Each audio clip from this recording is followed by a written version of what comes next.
edition of Warped. My name is Justin. With me is my Riker to my Picard, Mr. Carl. And the Chewbacca to my Han Solo, Mr. Mike. Yo. On today's show, what do we got, guys? 2 Human the demo. Yes. We're going to preview the demo today. It's released on August 19th. That's right. So we're just going to talk about how the demo is, how it works, and all the good stuff you can play when you play the demo of 2 Human. Yes. In light of its release date on August 19th. Yes. And we're not being paid to advertise for 2 Human. Although we would like to be. Yes.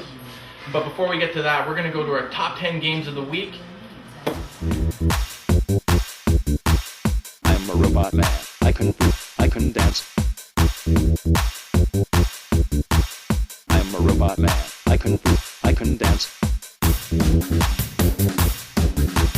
I'm a robot man. I can dance. I'm a robot man. I can dance. I'm a robot man. I can dance. I'm a robot man. I can dance. I'm a robot man. 1, 2, 3, and go. Oh, hey, welcome back to Warped. Again, I'm Justin, Carl, Mike. Yes. You guys just watched the top 10 games of the week, so now we're going to get into our, basically our, what would you call it, not a review, but Pre-sampling? our sampling of 2 Human. First off, guys, what do you think of the game? What's your initial impression of the game? To be honest with you, my initial impression of the game wasn't really all that good as far as the combat was concerned. I found that it's one of those things where you have to play for a little bit before you actually get a good taste of the game and actually start to enjoy it. And Carl, what do you think? I agree with that. When I was playing it, the melee system, I really thought it was a little static. It wasn't really engrossing that I thought it would be. I thought that the melee fighting system took a little while to get used to. I found that using the RS stick, normally coming from a first-person shooter background of gameplay, that's where I used to look around in the center of my camera. In this game, it didn't have that option. You use the R stick and you're hitting your sword. That got me into trouble a few times playing the game. My initial thought of the gameplay, other than that, I like the way that you could lock onto your targets and shoot at them, and I like the way that the violent conflicts evolved in the game. What about the storyline of the game so far?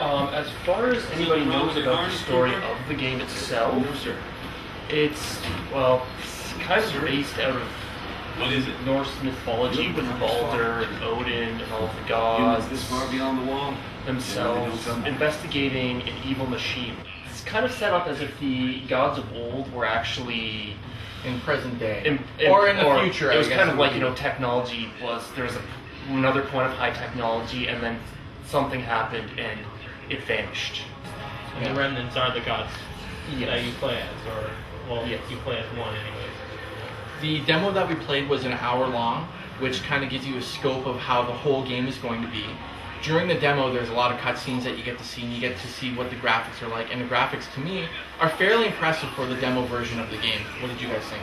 I thought the graphics were actually pretty good too. Especially for a demo. I mean, yeah, the demo was awfully complete for being a demo, I thought. Yeah.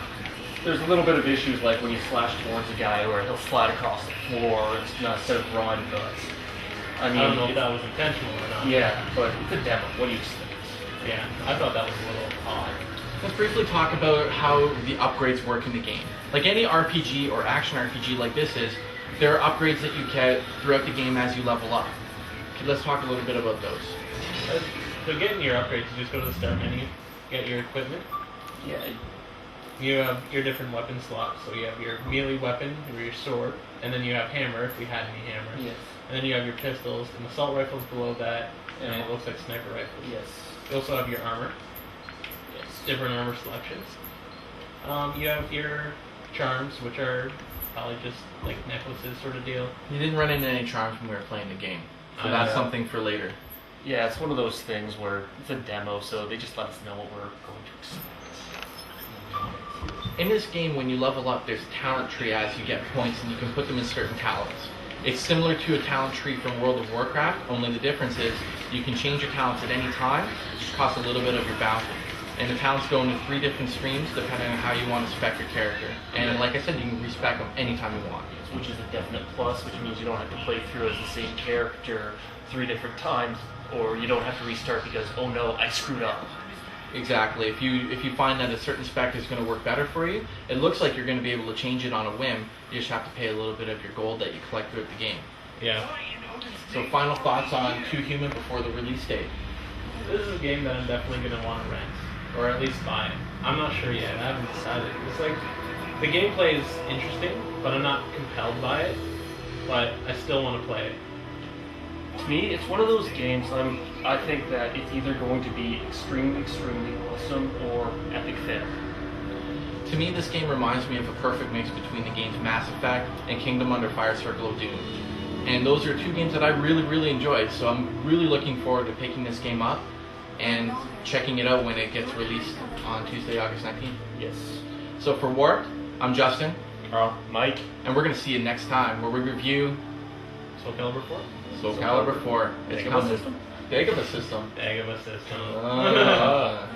Good night, everybody. Fight for the benefit of mankind.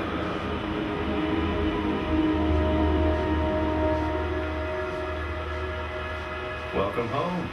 How are you feeling, brother? I would feel better if we had caught the beast. Any trace on the arm? It is definitely of machine origin.